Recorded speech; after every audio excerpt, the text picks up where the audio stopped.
वालों से सलाह ले। बुजुर्गों के बारे में जो कहते नारी तो अनपढ़े क्या जानते हैं। आपका समय गया, मॉडल जमाना है, हमारे हिसाब से चलेंगे, हम करेंगे अपने हिसाब से। आप क्या जानते हैं? तो महाराज आप कितना भी पढ़ लीजिए, कितना भी आप ऊंचे से ऊंचे पद पे चले जाइए, कुछ भी प्रतिष्ठा आप प्राप्त कर लीजिए, लेकिन जो ज्ञान बुजुर्गों के पास है वो आपको कभी प्राप्त नहीं हो सकता। उनका अनुभव है, उनके साथ पूरा जीवन निकल गया उनका अनुभवों में।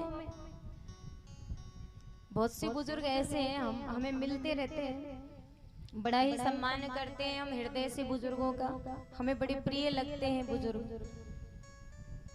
कारण है महाराज पढ़े लिखे नहीं है, उनको हिंदी भी नहीं आती, लेकिन उनको वेदों का भी ज्ञान है। ये बहुत बड़ी बात है।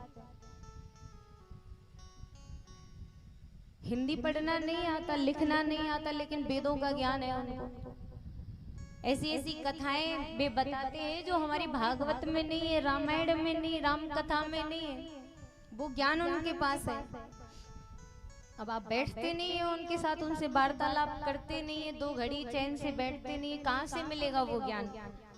पढ़ लीजिए, प्रतिष्ठा प्राप्त कर लीजिए, समाज में नौकरी लग जाओ, खूब पैसा कमा लो, लेकिन जो ज्ञान बुजुर्गों के पास है वो आपको किसी भी कॉलेज में, किसी भी स्कूल में कहीं नहीं मिलेगा।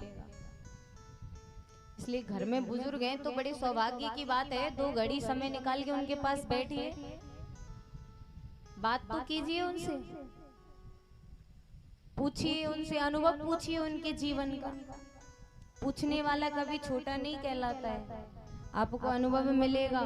देखना आप उनके बताए हुए मार्ग पर चले तो आगे आप समाज में सम्मान प्राप्त करेंगे, जीवन में कभी कोई परेशानी नहीं आएगी। लेकिन बैठेंगे नहीं तो ज्ञान मिलेगा नहीं।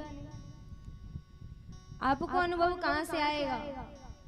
बुजुर्गों से ही तो सीखते हैं, माता पिताओं से तो सीखते हैं। अब उनके पास बैठते नहीं है, सीखेंगे कहाँ से? ज्यादा नहीं, लेकिन थोड़ा समय निकाल के, जितना समय है आपके पास पर्याप्त समय उनके साथ वृतांत कीजिए, बैठिए उनके साथ, उनसे अनुभव पूछिए। जीवन को यदि सरल बनाना है तो नहीं, परेशानियां तो सबके जीवन में। तो उन्होंने बताया माता पिता का कोई सम्मान करता नहीं है, साले सलाहकार बने हुए हैं।